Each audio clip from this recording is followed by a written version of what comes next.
Bonsoir à tous, bienvenue à ce flash d'information. Commençons tout de suite par ces échanges entre le président de la République, Alassane Ouattara, et le président de la commission de l'UEMOA. Le chef de l'État ivoirien qui assure la présidence de la conférence des chefs d'État et de gouvernement de l'UEMOA a évoqué avec son hôte les préparatifs du prochain sommet de l'Union économique et monétaire ouest-africaine prévu le 25 mars prochain. Awa Touré nous en dit plus. Il est désormais un invité habituel du palais présidentiel d'Abidjan.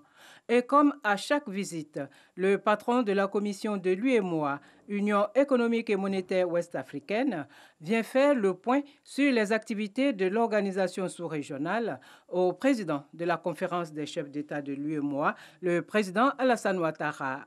La rencontre du jour portait sur le prochain sommet de l'UEMOA prévu pour se tenir le 25 mars 2021.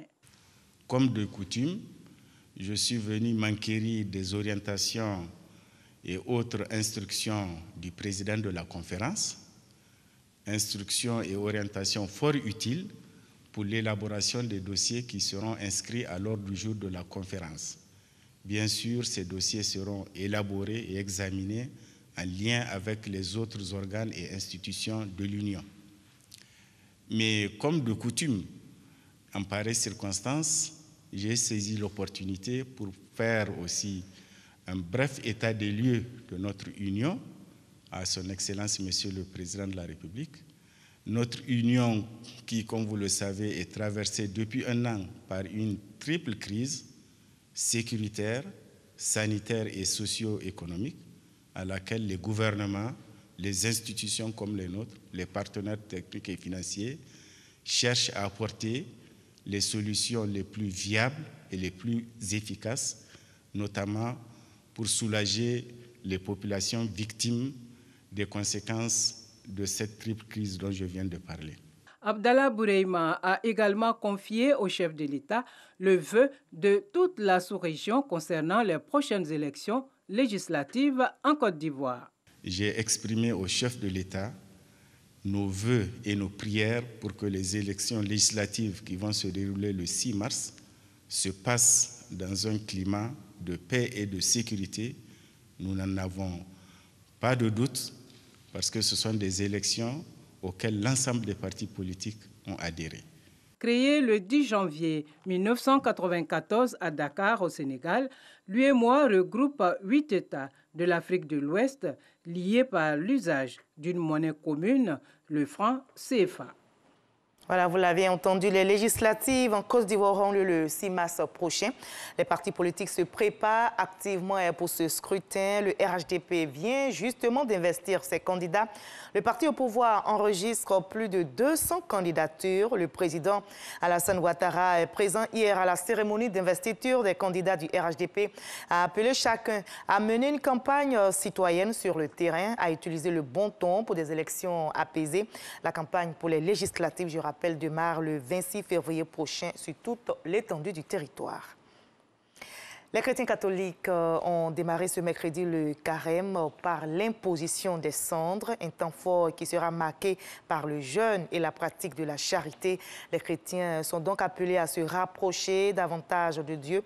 Pendant 40 jours donc, les fidèles chrétiens vont vivre les temps forts qui ont marqué la vie du Christ et puis sa passion jusqu'à sa résurrection.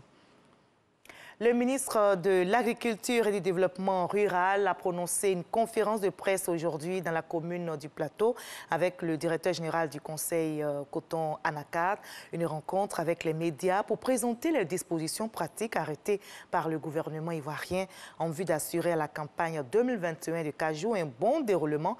Des questions comme le respect du prix bord-champ, la subvention aux producteurs ou encore la transformation ont été évoquées.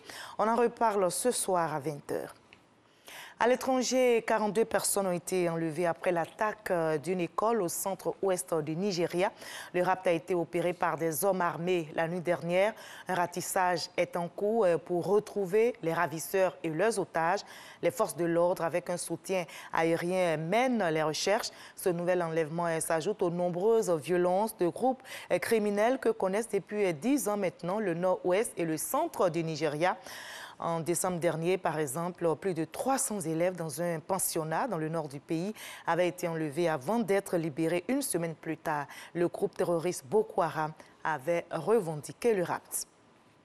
On assiste à une grosse polémique au Bénin depuis que la commission électorale a invalidé les candidatures majeures de l'opposition, disqualifiées pour défaut de parrainage. Tous accusent le président Patrice Talon de les avoir privés de parrain pour leur dossier.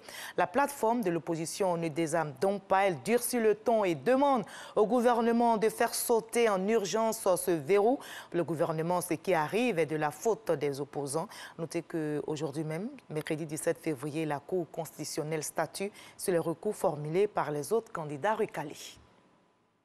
Voilà, c'est ici que l'on s'arrête pour ce Flash Info. Je vous retrouve avec plaisir à 20h pour la grande édition. Mais tout à l'heure, suivez l'info régionale pour avoir toutes les nouvelles de nos régions ici en Côte d'Ivoire. À tout à l'heure.